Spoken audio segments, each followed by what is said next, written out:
பிரியமானவர்களே, ஆண்டவராகிய இயேசு கிறிஸ்துவின் நாமத்தினாலே உங்கள் யாவரையும் அன்போடு கூட நான் வாழ்த்துகிறேன். ஆண்டவர் கிருபையாய் நமக்கு கொடுத்த இந்த புதிய நாளுக்காக முதலாவது நாம் ஆண்டவருக்கு நன்றி சொல்லுவோம். அந்தோ கல்வாரியில் அருமை இரட்சகரே சிறுமை அடைந்தே தொங்குகிறார், சிறுமை அடைந்தே தொங்குகிறார்.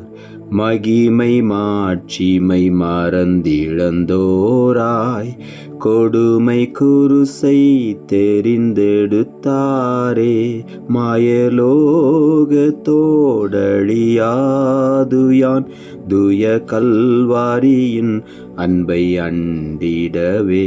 அந்தோ கல்வாரியில் அருமை இரட்சகரே சிறுமை அடைந்தே தொங்குகிறார்.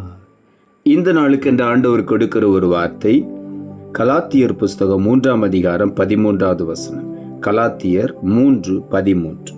மரத்திலே தூக்கப்பட்ட எவனும் சபிக்கப்பட்டவன் என்று எழுதியிருக்கிறபடி கிறிஸ்து நமக்காக சாபமாகி நியாயப்பிரமாணத்தின் சாபத்திற்கு நம்மை நீங்களாக்கி மீட்டு கொண்டார். இந்த காலை வேளையில் ஆண்டவருடைய வார்த்தை சொல்லுகிறது, ஒவ்வொரு மனிதனையும் நியாயப்பிரமாணத்தின் சாபத்திற்கு நீங்களாக்கி ஆண்டவர் மீட்டு கொண்டார். அதற்காகத்தான் ஆண்டவராகிய இயேசு மரத்திலே தூக்கப்பட்டார். வேதம் சொல்லுகிறது, மரத்திலே தூக்கப்பட்ட எவனும் சபிக்கப்பட்டவன். இந்த காலை வேளையில நமக்காக ஆண்டவர் சாபமானார். அந்த சாபத்தின் சின்னமாகி சிலுவையை ஆண்டவர் ஏற்றுக்கொண்டார். நம்முடைய சாபங்களை அவர் தம்முடைய சரீரத்திலே சிலுவையிலே சுமந்து ஆணியடித்து வெற்றி சிறந்தார் என்று வேதத்திலே நாம் அறிந்து கொள்ளுகிறோம். இந்த காலை வேளையில ஆண்டவராகிய இயேசு எல்லா சாபங்களையும் முறித்து விட்டார். சிலுவையிலே அதிலே ஜெயத்தை நமக்கு பெற்று தந்து விட்டார். ஆகவே இனி நம்முடைய வாழ்க்கையில சாபம் நம்மை தொடருவது இல்லை. எந்த மனிதன் போடுகிற சாபங்களும் நம்மேல் வந்து பலிப்பது இல்லை. எந்த சாபங்களும் நம்மை பின்தொடருவது இல்லை. எல்லா சாபங்களையும் ஆண்டவர் சிலுவையிலே ஜெயித்து விட்டார். உபாகம புஸ்தகம் 28ஆம் அதிகாரம் 15ஆம் வசனத்தை நீங்கள் வாசித்து பார்ப்பீர்கள் என்றால், இன்று நான் உனக்கு விதிக்கிற உன் தேவனாகிய கர்த்தருடைய எல்லா கற்பனைகளின்படியும் கட்டளைகளின்படியும் நடக்க கவனமாயிருப்பதற்கு அவர் சத்தத்திற்கு செவி கொடாதே போவாயாகில் இப்பொழுது சொல்லப்படும் சாபங்கள் எல்லாம் உன்மேல் வந்து உனக்கு பலிக்கும் என்று இந்த வார்த்தை சொல்லுகிறது. ஆண்டவர் இந்த உபாகமம் 28ஆம் அதிகாரத்தில் ஆசீர்வாதங்களையும் குறிப்பிடுகிறார், சாபத்தையும் குறிப்பிடுகிறார். அநேக சாபங்கள் இந்த 15ஆம் வசனத்துக்கு பின்பு எழுதப்பட்டிருக்கிறது. அநேக சாபங்கள் இவைகளெல்லாம் வந்து உனக்கு பலிக்கும். எப்பொழுது ஆண்டவர் விதிக்கிற கற்பனைகளுக்கும் கட்டளைகளுக்கும் நாம் கீழ்ப்படியாமல் இருக்கும் பொழுது, கவனம் இல்லாமல் கீழ்ப்படியாமல் போகும் பொழுது, கவனமாய் செவி கொடுத்து கீழ்ப்படியும் பொழுது ஆசீர்வாதங்களை சுதந்திரித்துக் கொள்ளுவோம்.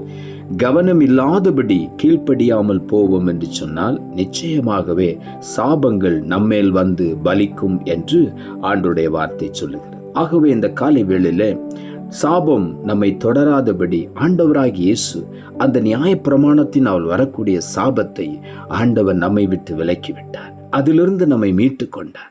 எப்படி?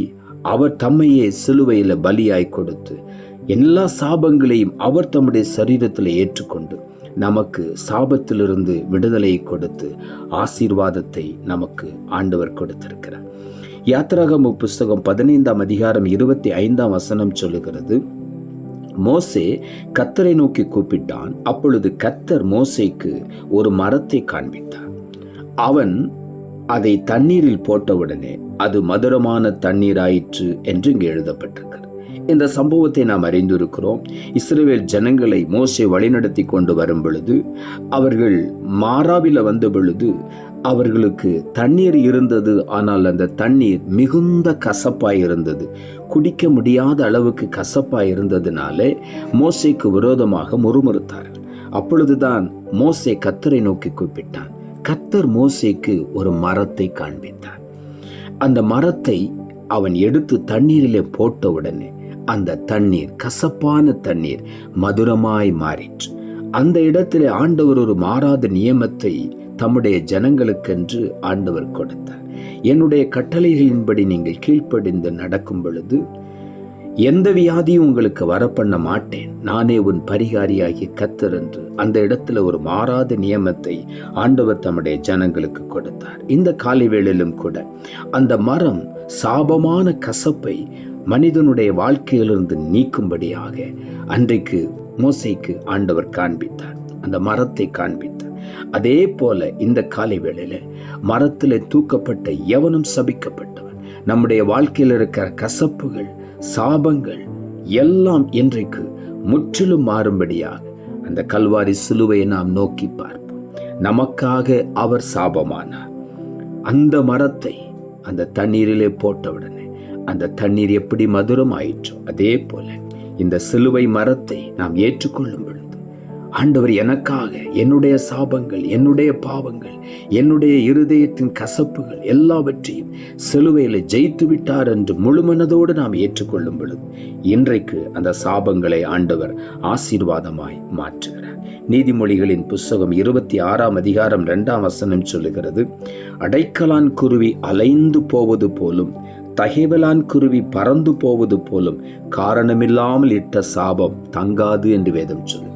யாராவது நமக்கு எதிராக காரணமில்லாமல் சாபம் போட்டிருந்தால் அந்த சாபத்தை குறித்து நீங்கள் பயப்பட வேண்டாம். அது ஒரு நாளும் நம்முடைய வாழ்க்கையில தங்காது, அது பலிக்காது. காரணம், ஆண்டவர் அந்த சாபத்தை சிலுவையிலே ஜெயித்து விட்டார், முறித்து விட்டார். ஆகவே நாம் தைரியமாய் இயேசுவின் சிலுவையை நோக்கி முன்னோக்கி செல்லும்.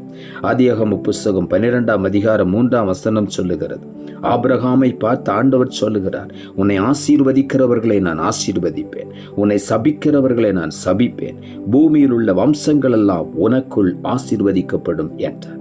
இந்த காலை வேளையிலும் நீங்களும் நானும் ஆசீர்வதிக்கப்பட்டவர்கள். நம்முடைய சாபங்களை ஆண்டவர் சிலுவையிலே முறித்து விட்டார்.